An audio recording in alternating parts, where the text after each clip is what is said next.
What a great privilege it is to be part of a fantastic initiative like Project Boomerang.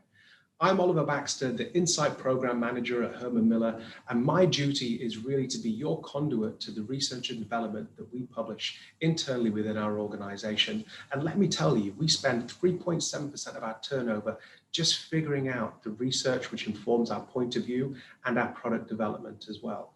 So today I'd like to share with you 6 key trends that we've noticed by analyzing 120 floor plans from around the world. So I like to title this presentation, The New Metrics of Place, or Measuring What Matters. And you may recognize that terminology from marketing speak and saying that we become what we measure. Now, the irony is when we first measure something, yeah, guess what? The results might not be that great. But then when we look to measure it again, as humans, we naturally try and improve once we've measured something from baseline. So even if you aren't measuring right now, I think is a good place to start. And then I guarantee after that, you will continue to improve. So the traditional metrics of our workplace is basically how many people can we fit into the smallest space possible? And can we fit more people into the same size space or make that space even smaller, the same amount of people? It's a cost reductive model. And the reason why I have issue is that actually people are 9 times more expensive than the real estate they consume. In many organizations, we've forgotten the reasons of why we provide corporate real estate in the first place. And that's to augment the performance of the people that dwell within it, not just to squeeze as many people into the smallest space possible. So from our research, we're saying that there's probably a better way of doing things that's more aligned with efficiency, effectiveness, and I think it's understood that everybody gets it, that if well-being isn't being taken into consideration, then productivity is always going to trail. This is one of the most worrying statistics that I've discovered, and this comes from an organization in the UK called Brainy Birds and some research done by Kirsten Saylor that was analyzing 420 architects and designers around Europe. And she discovered that actually only 5% of these design professionals actually actively collected data on occupancy and space use. So there was no real pre or post occupancy analysis going on in any of the workplaces that we've been creating over the last few years. That's a big issue, because unless we're using data to inform our designs, how do we know that we're not just wasting a whole host of real estate? How do we know that that real estate is supporting the needs of the people inside those organizations? Well, we don't. And that's why I think it's really key to analyze these 6 key shifts. So the research itself focuses on a methodology of analyzing 120 floor plans from around the world. So it's not just North American research, and granted, I do work for a North American company being Herman Miller, but for this piece, we actually looked globally and analyzed 120 floor plans from around the world. And we noticed some really interesting differences. There was trends with shifts from group space to individual work points. The variety of space was starting to change. So as an example, the Leesman Index have highlighted that the worst offices in the world are open plan. But conversely, some of the best performing offices are also open plan. The difference between the lowest and the highest performing is the variety of space, the variety of settings that are provided. So more variety in open plan equals a top 20% performing organization according to the Leesman Index. So here are the landscapes. And if you look at the left-hand side, we have this old legacy landscape environment. And then towards the right, landscape number 4, you can see this is what we call a fully evolved or a living office landscape. So in the old legacy environments, you can see that the traditional meeting rooms and private offices were dotted around the periphery of the floor plate, absorbing all that natural light and becoming wonderful little saunas. And then the people who are actually dwelling towards the core of the building were cut off from natural light. And we know that natural light is really important to regulate the circadian rhythm, which is your awake sleep cycle. So if you're positioned within 6 meters from a natural source of daylight, you're on average likely to sleep 45 minutes longer than someone who is positioned more than 6 meters from a natural source of daylight.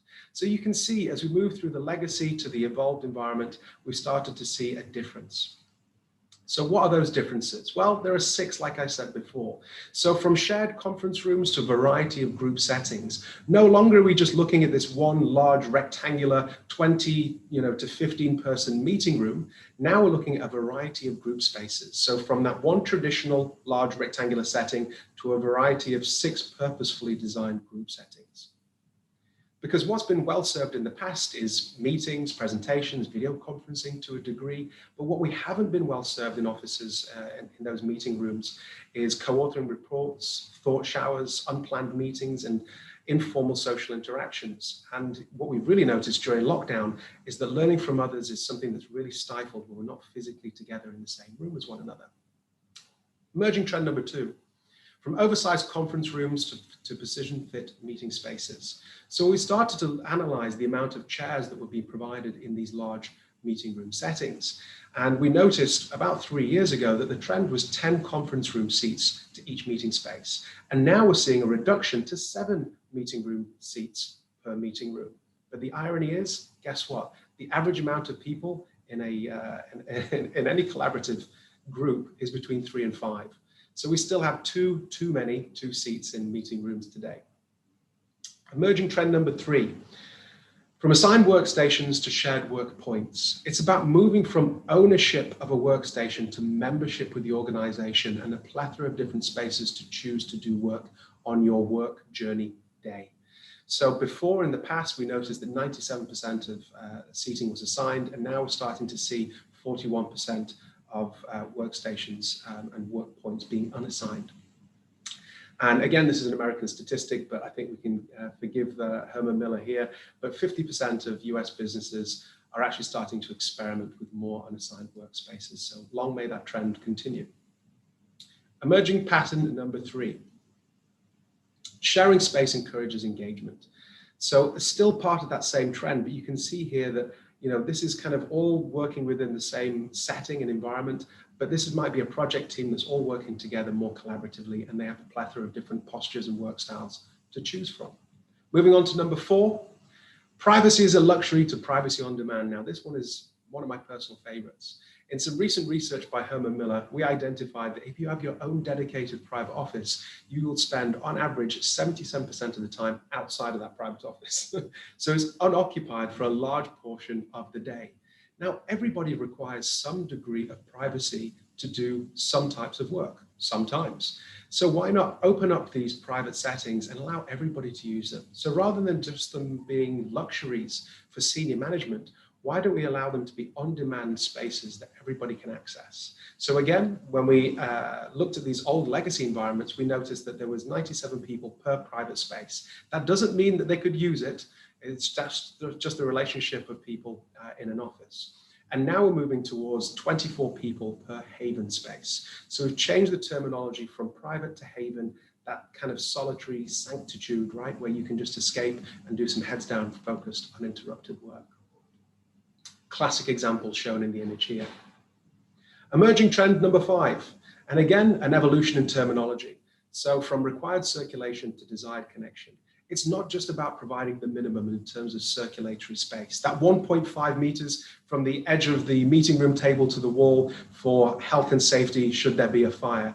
No, we need to look at this as opportunities for people to connect and have fortuitous encounters. So now we've seen a change in terminology to focus on people and connection rather than the minimum terms of circulation, and also giving more space up to those environments of around 47% in these more fully evolved spaces that we observed.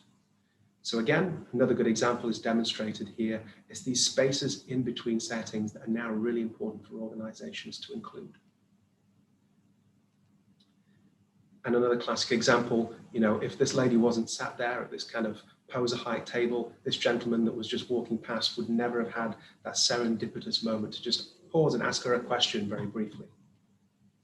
Emerging trend number 6, and we're coming into the home straight now. So from distance breakout rooms to centralized plazas, we don't just want a ground floor that's the canteen. We want to include those pantry, those plazas, those cafeteria areas on every level of a floor plan. And before, we dedicated 16 people per breakout room seat, and now we're seeing an increase in the number of breakout seats so that we've actually got 4 people per plaza seat, and plaza being that terminology we use to describe a cafeteria or a pantry environment.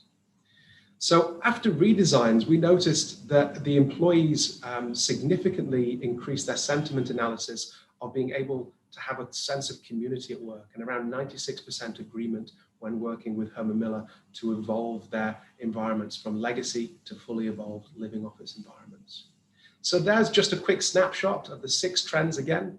I hope you enjoyed today's content, and thank you very much for letting me be a part of this great initiative. But before I finish up, I just wanted to kind of reiterate that the high choice environments versus the low choice environments really demonstrated people's perceived productivity went up. So again, this is data from the Leesman Index, but they highlighted that people perceive their productivity being elevated in high choice environments in comparison to those low choice environments. So thank you very much for paying attention. Really appreciate you taking the time to listen to my talk.